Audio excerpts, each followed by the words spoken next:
And I kept pointing to the film and saying yes, but he catches everything. He's definitely a threat.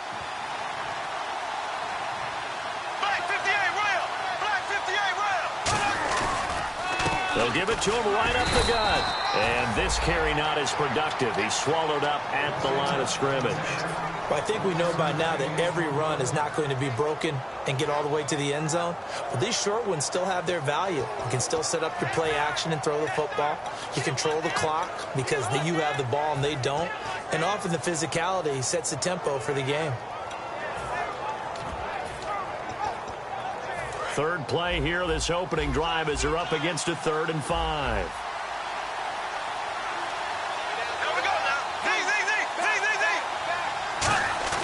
Now Bortles. Throwing for his running back, and he's got him complete. You give him 5 yards there, and it's enough for the first. Would it be safe to say that as precise as routes are supposed to be run in the NFL, maybe they're not quite as precise in college ball? That's accurate, yeah. And I think we saw a college route in the NFL there. Just find the soft spot, find the dead zone, and find the first down. And that's what he just did.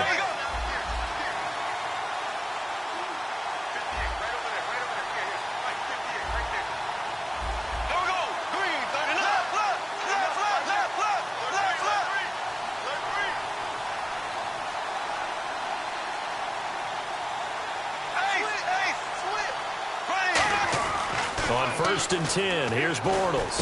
And the hook up here to Allen Robinson. Now Robinson coughs up the football. It's loose. And they will set up shop in enemy territory at the 42-yard line. And this is one of those bang-bang plays, Charles. Did the knee hit first or did the ball come out first? This is where you need that 20/20 eyesight, don't you, Brandon? You've got to see which one happened first. If the knee hit the ground, then they will keep possession.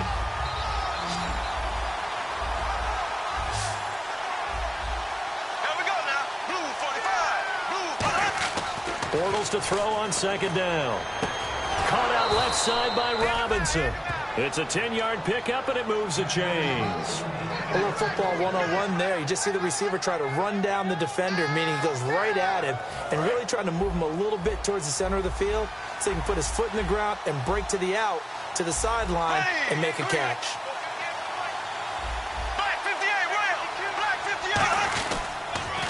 Now they'll run it on the toss. And he is going to lose yardage here.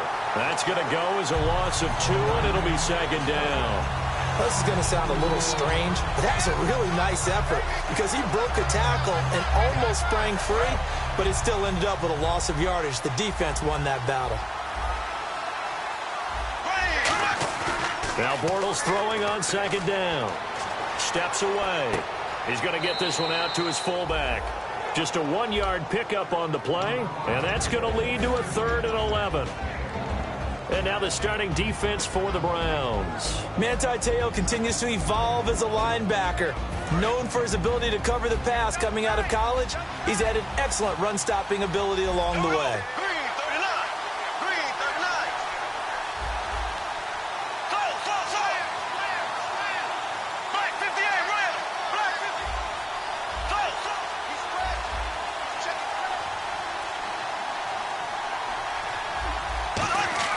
From midfield, here's Bortles. And he couldn't hang on to it through the contact.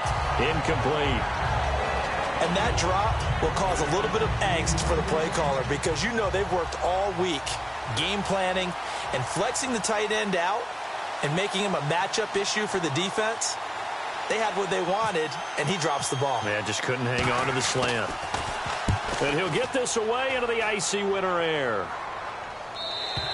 And this is going to carry well into the end zone for a touchback.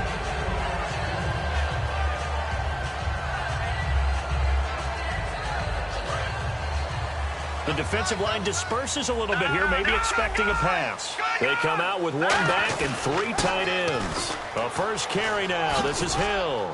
He'll get about 3 as he's taken down at the 23. Let's meet the offensive starters, and let's discuss Corey Coleman, first wide receiver drafted out of last year's class. And there was a reason for that. When you watched his tape, when you watched his games, you saw his explosiveness and ability to play the ball in the air downfield. Don't get hung up on the fact he only ran 4 routes at Baylor. Just coach him up and turn him loose. Malik Jackson there to make the stop. And we take you through the starting defense for Jacksonville. Malik Jackson is very steady and awfully productive. Hey, got three. Let's go. Green, 39. Green. Here's Kessler. He's just going to dump this one off to his fullback out of the backfield. A gain of 19 and picking up the first. He went full scale, loose, flexible, finding a way to catch the ball in some traffic for a key first down. Yeah, really a nice job of adjusting to the ball in the air. Not the most accurate of throws, but able to adjust and make the grab. Here we go. Now a play fake here on first down. He's got a man. It's Corey Coleman. And all the way in. Touchdown, Cleveland. Corey Coleman, 55 yards. And the Browns have taken the early lead. Great corner route there. Not only able to catch it, turn it upfield, and get into the end zone. It usually involves a little bit of an extra move, doesn't it? You've got to get them thinking that you're moving to the middle of the field and you're breaking away to that corner. Boy, that was well executed. That's fielded in the end zone. And he'll elect not to return this one, so they'll bring it out to the 25 on the touchback. Out comes the Jacksonville offense as they get set to take over here. And they'll be looking to avoid what happened last time, which is punting the football. But when you look at how teams play the game, that complementary football comes into play. How do I take care of my defense? How do I take care of my offense? Well, the defense is taking care of them in a lot of ways. Now it's time for the offense to jump things up and help their defense out. Give them a little bit of rest. Yeah, time for them to give them a rest. Took the words right out of my mouth. They come up in an offset eye. On second down, here's Bortles. Firing quickly here, and that's complete. A good pickup there, 13 yards as they get closer for third down. And, boy, they had high praise for this rookie receiver when we asked the coaches about him, didn't they? They certainly did, and obviously they liked his measurables. Otherwise, they wouldn't have brought him onto the team. Height, weight, speed, all of that. But how about what they really said? Competitiveness. That's what they really liked about him. The way he goes after the football, competes for it, and decides when it's in the air, it's his and only his. A 3-yard gain and enough for the first down. Everyone understood their role on that play. 3rd and 1. You know the defensive guys, they're trying to get down and get low and get leverage on the offensive lineman, but they didn't allow that to happen. They created a crease and allowed him to get through for a first down. Throwing on first down is Bortles. Trying to get it to Robinson, and it's intercepted. Picked off by Jamar Taylor. And now Cleveland geared up to take the field. And that recipe on their last drive that resulted in a touchdown looked pretty good, so they'll be hoping to do that once more. And it takes me back to when we sat with the offensive coordinator and the head coach. They felt pretty good about their game plan and thought there were some holes in the defense, and they exploited them the last time out. Let's see if they can come back and put together a similar drive. And we'll see if they can do just that. No gain on the play there. It'll be second down.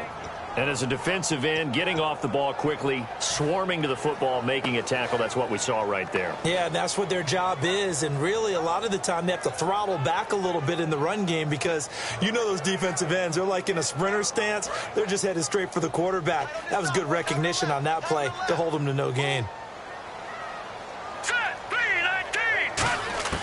From midfield now, here's Kessler being chased out left. And he'll maybe get back to the line of scrimmage, but no more than that. No gain on the play, and it'll bring up a third down. And while he did a good job of sliding around in the pocket, there was nowhere to go with the football, so he had to take off and try and run. He just got back to the line of scrimmage, no gain. On third down, Kessler buying time to his left. And this is going to be incomplete. Back with Charles Davis, I'm Brandon Gaudin. The Browns with a football to begin quarter number 2. They are, however, facing a 4th down situation. On 4th down, the Browns hand things over to the veteran Britton Colquitt to punt.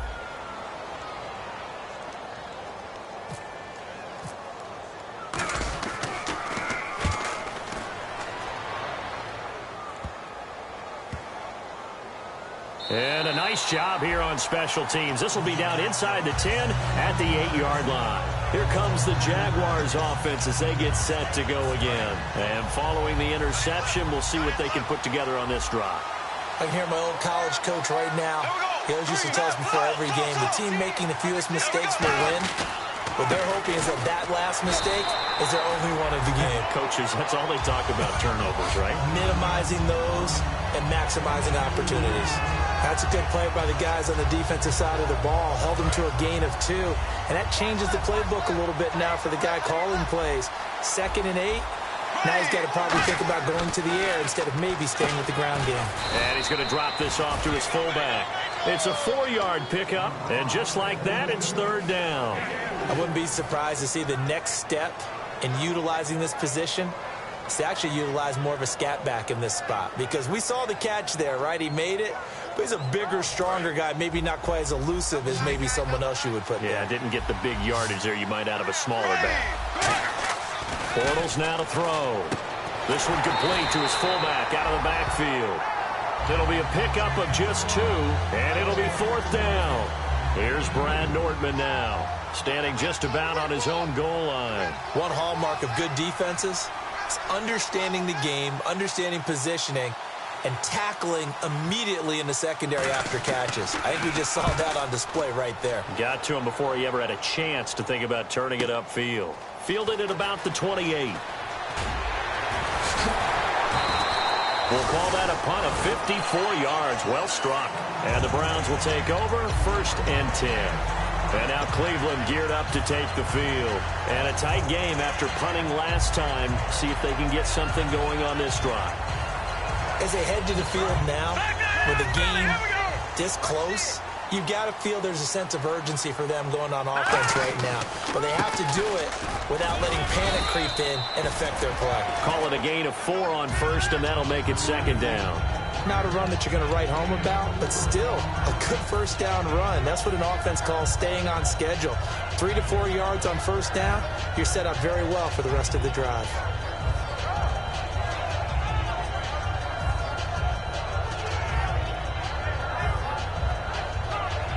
Second down following the run. Here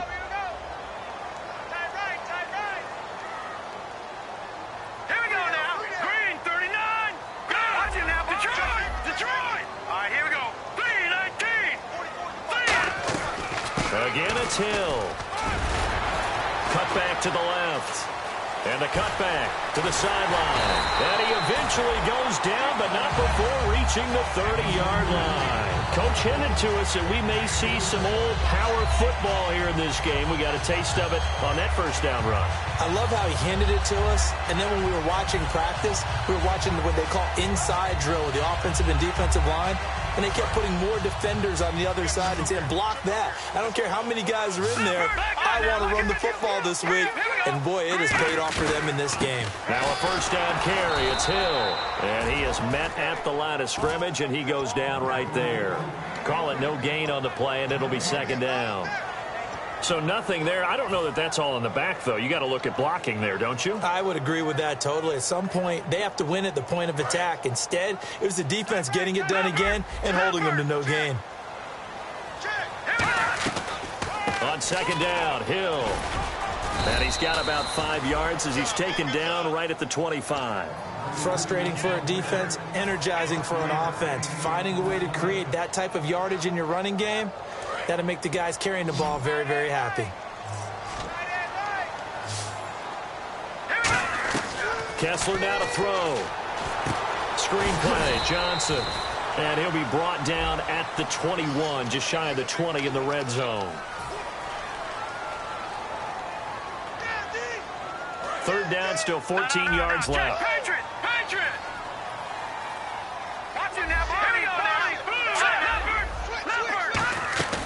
They'll run it now out of the gun. And he'll work it inside the 30 to the 29-yard line. It's a gain of 5, but it'll lead to a 4th down. Now Cody Parkey out to try the field goal. From the right hash, it's a 46-yard attempt. And Parkey's kick is good. And the lead moves to 10-zip. So a good kick there, and they finish off the drive with 3. And that should be the goal for an offense. Finish each drive with points. So that's a nice job there to come away with at least something. That'll be taken in the end zone.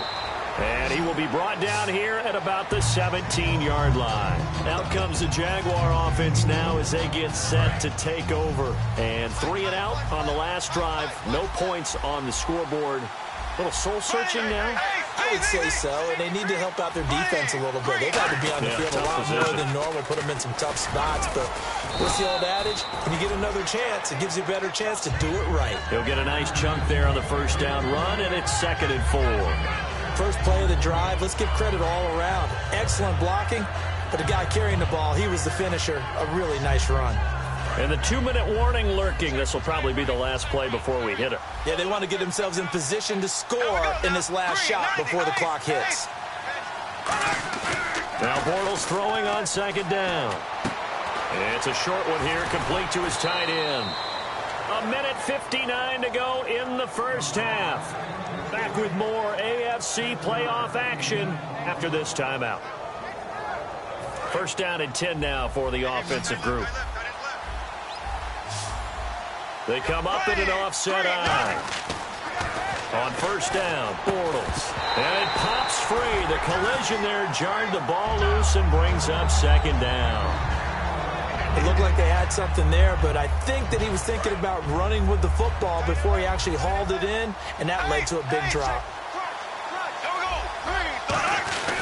They'll give it to him right up the gut, and he'll be tackled at about the 35. They get 6 here after the incompletion, and it'll leave them with a 3rd and 4. And once again, leverage wins. The offensive line, lower than the defensive front. They moved them and found some good space for the guy carrying the ball. 3rd down now following the run.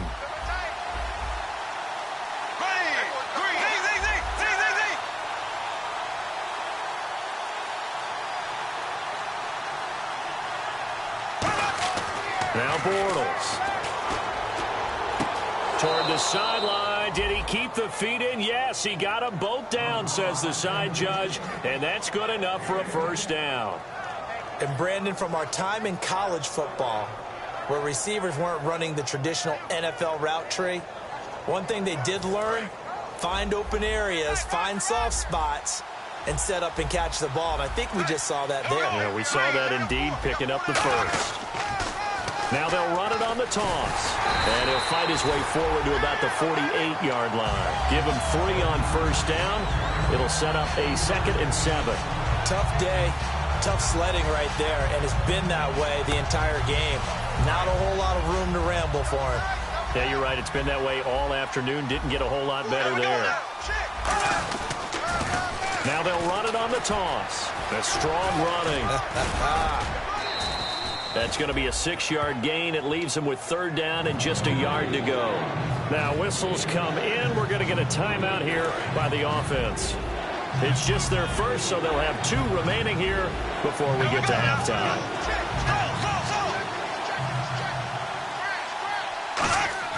Bortles to throw on 3rd and 1. Quick hitter here. It's complete. And a great effort there to shed the contact, and it helps them pick up the first. Now hold everything here. We're going to get a timeout by the offense. So that means they're down to 1 remaining here as we head toward halftime.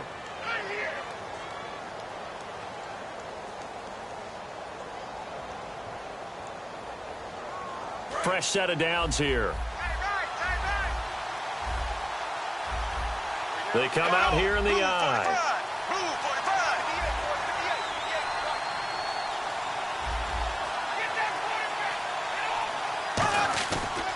Now they try the right side here. And he'll take this down just shy of the 25-yard line. Give him a couple on the carry there. 2nd and 8. And the offense moving quickly to the line. I do know from experience that when you slow down someone's running game, you're now doing the dictating on defense. And guess what? Now you're getting ready to tee off on their quarterback because they have to throw it all the time. But you still have to be alert for the draws and other plays of that nature to make sure you don't get hurt. He's going to get this one out to his fullback.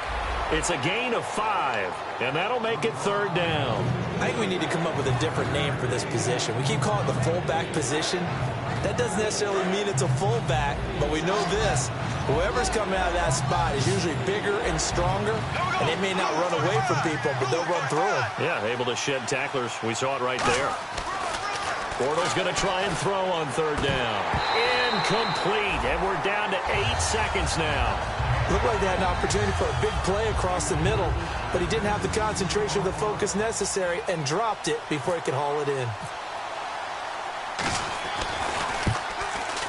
And Myers able to knock it through, and they get themselves on the board here. It's 10-3. So a field goal here, they're still down, but they put a dent into that lead before the break. And that's got to feel good because now they've seen that they can put some more points on the board, and that gives them a whole second half to get back to where they want to be, and that's in the lead. And he's up past the 20 to the 22-yard line. And now Cleveland geared up to take the field. And from this spot in the field with the clock where it's at, you think we're just going to see a knee and that's it? And I think in this situation, that's the proper play. But we do know there's some risk takers out there that may want to take one more shot before the clock runs out.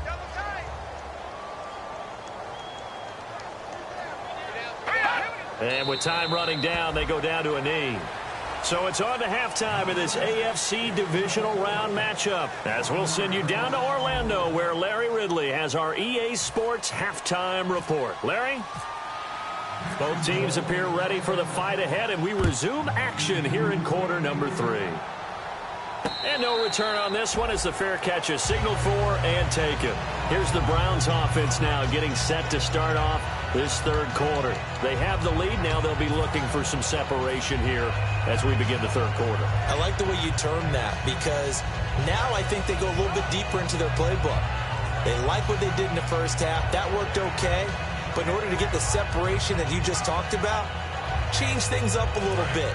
Change your tendencies. Try and hit them a little bit more with some things they didn't see in the first half. Let's see if they do just that. They start the second half with Hill. And he'll fight forward to about the 27-yard line. 2 yards on the carry there. It'll be second down. And quickly, they get to the line. One of the things that I observed when Dante Fowler was coming out in the NFL draft, how hard he played the game. Every time I turned on a tape, he was either rushing the passer, making a play, or making a play in space against a ball downfield, or hustling from one sideline to the other. How about that play right there? Making a nice tackle, holding it to a short gain. In my book, that's running the ball well, but with intelligence. How about him keeping the clock moving, staying in bounds? Yeah, even though it's the third quarter, you're thinking ahead, aren't you? This is where your running game can really help you with a lead in the second half. I agree totally. It's not just end-of-the-half situations that you worry about the clock. It's throughout the game. And with a lead, stay in bounds. Make them fight harder to try and catch you. A pickup of 11, and it moves the chains. So many times you hear today's NFL described as a space game. Get your best players into space with the football in their hands. That's why sometimes you just swing it out to your runner, get him out in the flat, and let him have a chance to make people miss an open field. Now a 10th carry for Hill. And very little daylight there. He'll get a couple up to the 44. Looking to speed things up here, going with some tempo. Partner, we know today's NFL is really built around the guy throwing the football.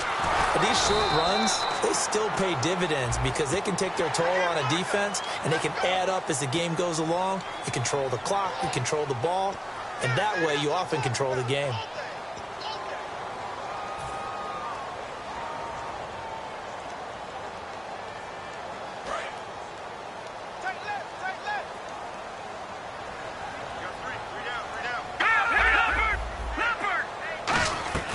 Following the penalty, it's Hill. And he'll be brought down at the 45-yard line. They get 6 on the pickup there as the drive will continue.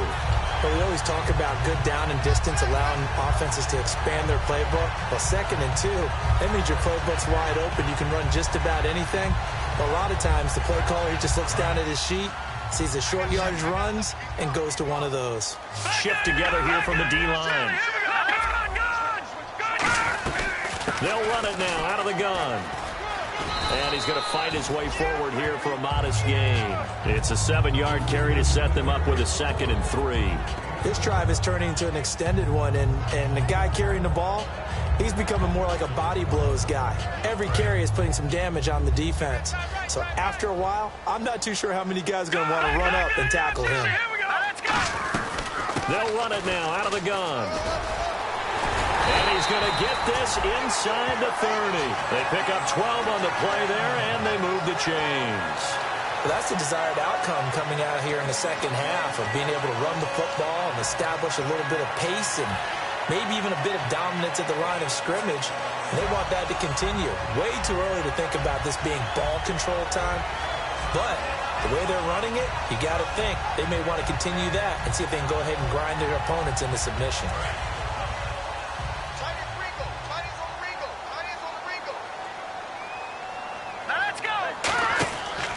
First and 10, it's Kessler. Out to the flat. That's complete to his running back.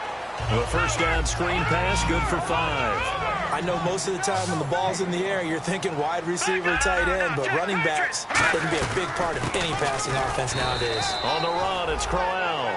Only a yard on the pickup there, and it'll bring up a third down. The best defensive linemen, they play with great leverage so they can get low and not get bowled over by offensive linemen. They have excellent hands. They can throw people off on a play. We just saw a great example of a really good run stop by a guy playing the defensive tackle position. They stay on the ground. This time it's Johnson. And he picks up the first down yardage as he takes it down to the 16. It's a gain of 4 there that gives him a new set of downs. They're going to hurry back to the line now. They stay on the ground on first with Johnson. And Johnson lost the football. It's loose, poked out. And a big turnover there as his guys will get the football back. A look at the offense now here coming back out on the road for their first possession of the second half. And they had a long drive last time, but they had to settle for a field goal, and I'm sure that's how it felt to them, settling. They probably should have gotten in the end zone. Yeah, not out-and-out joy, right? Because that's what you get when you put the ball in the end zone. But there are benefits to that type of a long drive. Your defense gets a chance to take a break, adjust a little bit, and maybe get themselves ready to get back out on the field and play a little bit better. So they'll take the benefit even though they wanted the 6 points. Yeah, maybe wore down the other defense. We'll see. And after the play on the ground, that brings up second down here.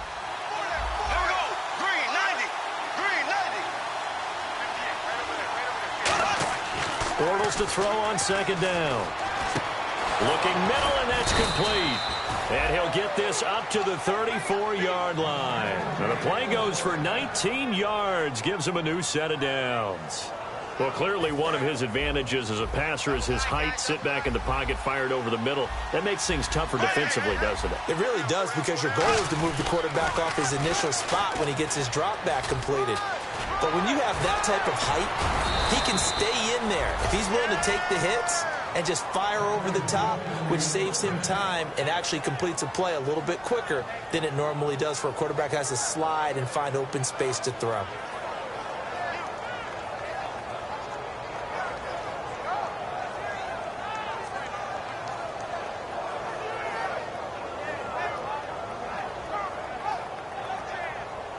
So it'll be first down here after the run.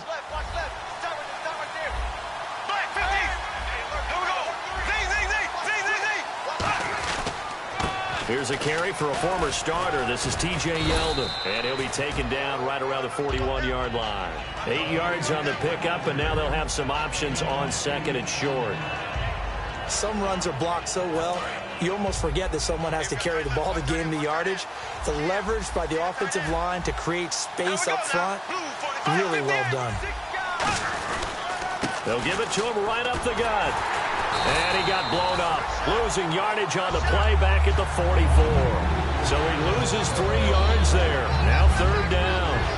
Brad, wasn't that long ago that the guy playing that spot was an outside linebacker type of a guy. Now, as a defensive end, how about the speed that he used to get into the backfield and make the play?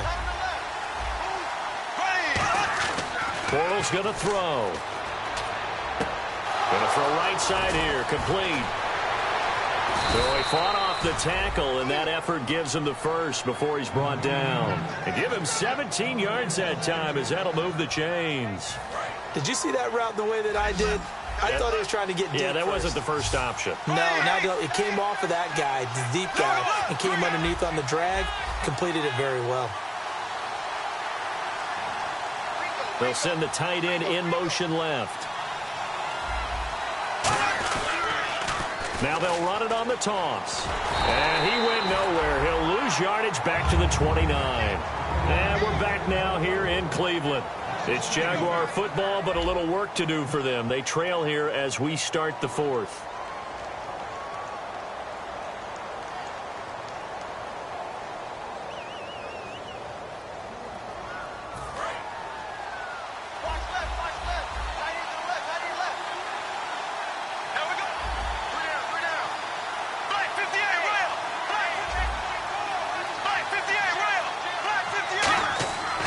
Second down, here's Bortles. And that's incomplete. Roughing the passer, that's shades of Charles Davis back in his playing days. Oh, I sure wish it had been, Brandon. Back in my day, I didn't hit anyone hard enough to rough the passer. I had a number of teammates that handled that for me.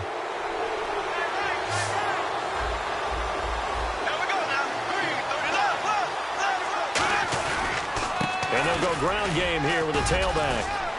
He's going to get 4 out of this as he's down to the 10-yard line. Okay, no score on that play, but this guy's been a touchdown machine all year long. You know they trust him with the football. Bortles now to throw. That's going to be caught at the 10-yard line. It'll be a 2-yard gain, and all of a sudden here it's third down. And the big guy catches the ball in the backfield, and oftentimes it's quite a surprise to the guys playing defense because not ordinarily thought as a pass catcher, it often works when they decide to dial it up. It looks like a nickel set now for the Browns on third down.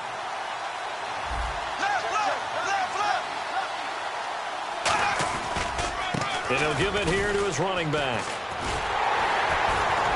And they'll be driven back here, losing yardage to the 10-yard line. He lost 2, and it brings up 4. One thing I know, defensive coaches love it when they don't have to invite their players to the party. This strong safety, you never have to ask him twice to help in run support. He's going to arrive and in a bad mood.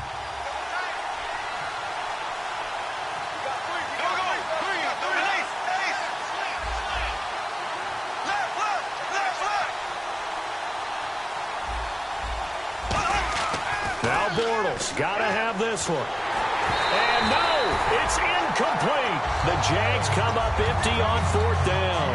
And this Browns defense stands tall. And here are the Browns now as the offense comes back out onto the field. And they'll be looking to atone for last time's mistake of fumbling inside the red zone. Certainly they don't want to do that again. And so much emphasis placed on red zone offense. I mean, you have periods devoted in practice just for that because everyone knows how vital it is to put points on the board when you've entered that part of the field. And to come away with nothing, that's difficult for a team to handle. And difficult, and now we'll see if they can make it less difficult on themselves on this drive. They stick on the ground on first down with Hill. And he is going to lose yardage here. A loss of a full 3 yards, and now it's second down. And in this situation with a lead fourth quarter, they're liking keeping the ball on the ground, I'm sure. That's just smart football, but you know the defense has to know it as well. They've got to stop them here. So now we're going to see that loading the box in a big way. 6, 7, 8, 9, whatever it's going to take, puts a little bit more pressure on your big offensive line. Now Kessler throwing on second down. And that is incomplete. Jeremy Hill was the one he was trying to hit there. And it's third down. A pretty good coverage there, and both of these defenses, they've had good coverage throughout this one. No doubt about it, and in today's NFL, where we're used to a bit more scoring, this feels almost like a well-pitched game in baseball on both sides, where the tension continues to build. Who's going to make the big play? He was looking for Terrell Pryor that time, and that brings up fourth down. Well, they went for the big play there, but that drop could really hurt their momentum.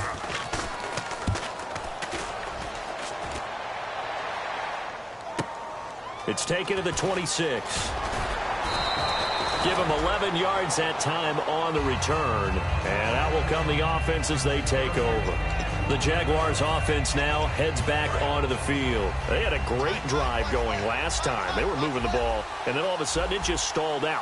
So we'll see what they can do here, Charles. And it's always easy to second guess when you don't get it on a fourth down try. But they had to like the feeling that they had going on offense. They want to continue to see if they can capture that again. Now that'll be tipped and intercepted. Picked off by Jamar Taylor. And he's able to get it back to right around the 27. And now Cleveland geared up to take the field. And on the last go-around, they really couldn't get anything going. They had to punt from deep inside their own territory, which means you're going to lose the field position battle as a general rule. What they're looking for now is a little more consistency, move the ball at least a few times on offense, get a couple of first downs, and hopefully flip the field. Yeah, just something to build off of. That's what they're looking for here. And he stopped immediately there. Just a yard on the pickup there, and it'll bring up a 2nd and 9. The fourth quarter here, they've got the lead. They want to keep it on the ground. That's what they're doing. Smart football. Keep the clock grinding, keep it going. But you got to figure now they're going to see more people stacked up at the line of scrimmage as they try and bleed it out.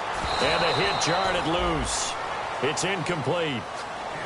On any passes in the middle of the field, anyone who's going after the football is going to be conscious that it's probably going to be contested, and often physically. Sometimes that leads to drops.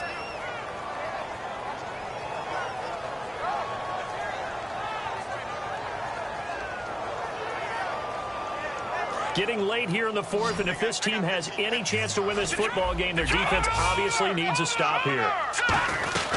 On third down, Johnson. And just a short gain that time as they're able to get him down. 2 yards on the pickup there. It's fourth down. Here's Britton Colquitt now as he's on to punt for Cleveland.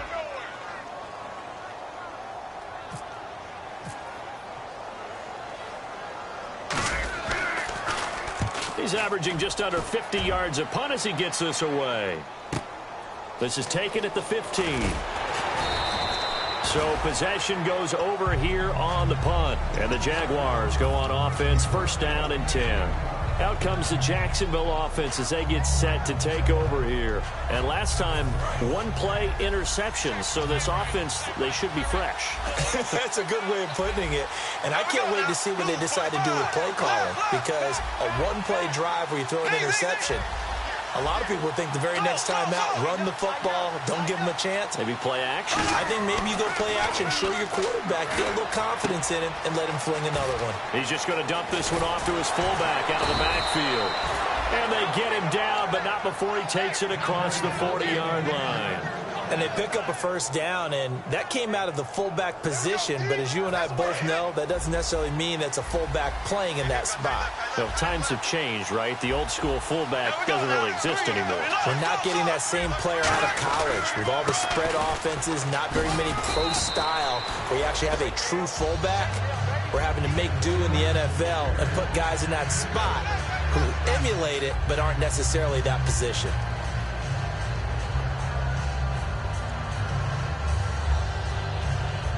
So the offense readies for a 2nd and 4.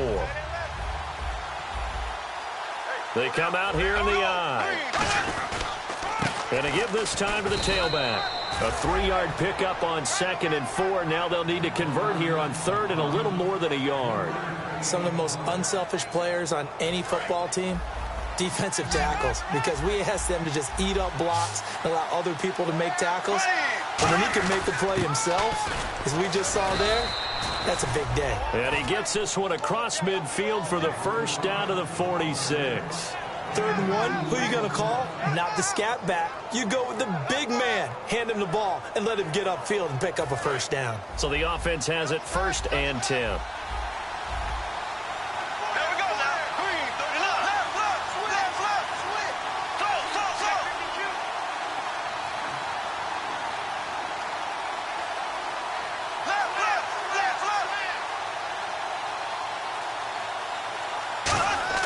They'll look to throw.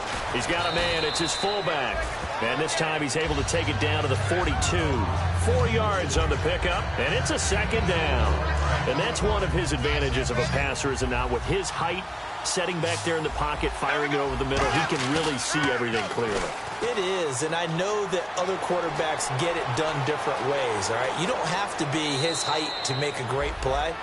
But what he does is he takes away having to make those slide steps in the pocket to find angles to throw the ball through. He just throws right over the top of it because he can see everything, and sometimes that saves time and gets the ball to a receiver quicker. He's back to throw. He's got time. Dancing to his left. And he'll just chuck this one up into row G. It's incomplete. I hope I don't sound too rah-rah on that one, but that's the exact right throw. Either your receiver gets it or no one gets it. Give him a lot of credit for being really precise with it. Got rid of it. No one got it. 3 receivers to the left, 1 to the right. Back to throw. This will be caught inside the 10. Now whistles come in. We're going to get a timeout here by the offense. It's just their first. They've got 2 more to use here in the final stages. And the 8th play on this drive coming up. They come up in an offset eye. They'll give it to him right up the gut. And he'll be stopped just outside the 5 at the 6. Now hold everything here. We're going to get a timeout by the offense. That'll leave them with just 1 remaining in this 4th quarter of play.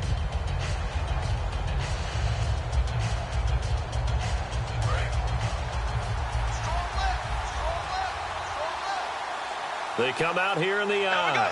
2nd down, goal to go from the 6. And yes, he's into the end zone. So they get the late score they needed.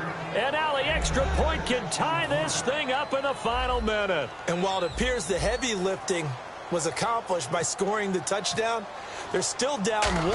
That extra point is not a gimme. And we are tied here in the 4th quarter.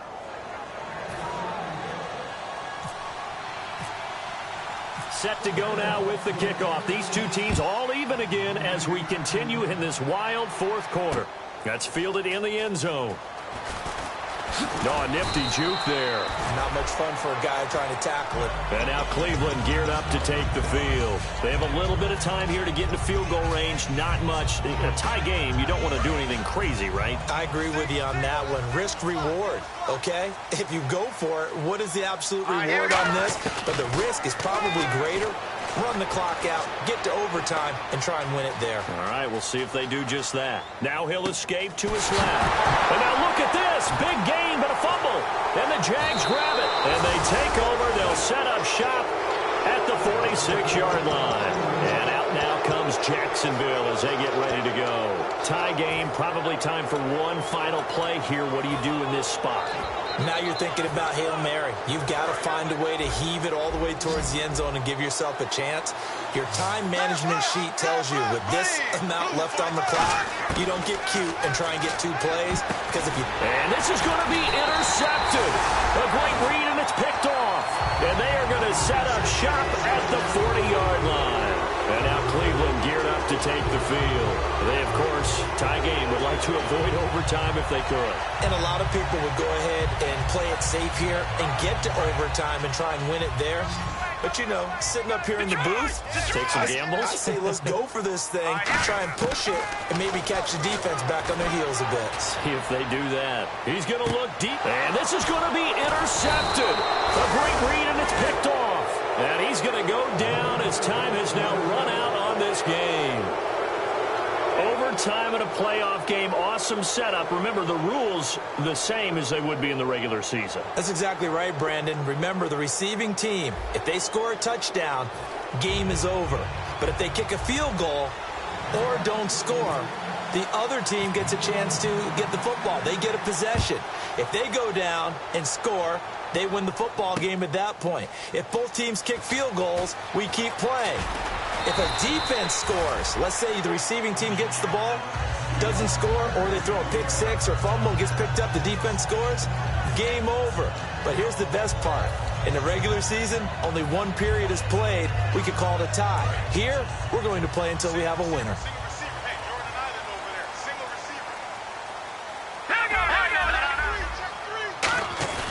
They begin the drive with Hill. And he's going to get hit at the line of scrimmage and driven backwards. Just a yard on the first down carry, so it's 2nd and 9. And now they're in the hurry-up. Well, they held him to a short gain on that one, and it almost felt like on that first run, they were trying to just throw the jab at him. So how do you stop the jab? Get closer and smother it. There he goes left side, and he's going to score. It's a touchdown.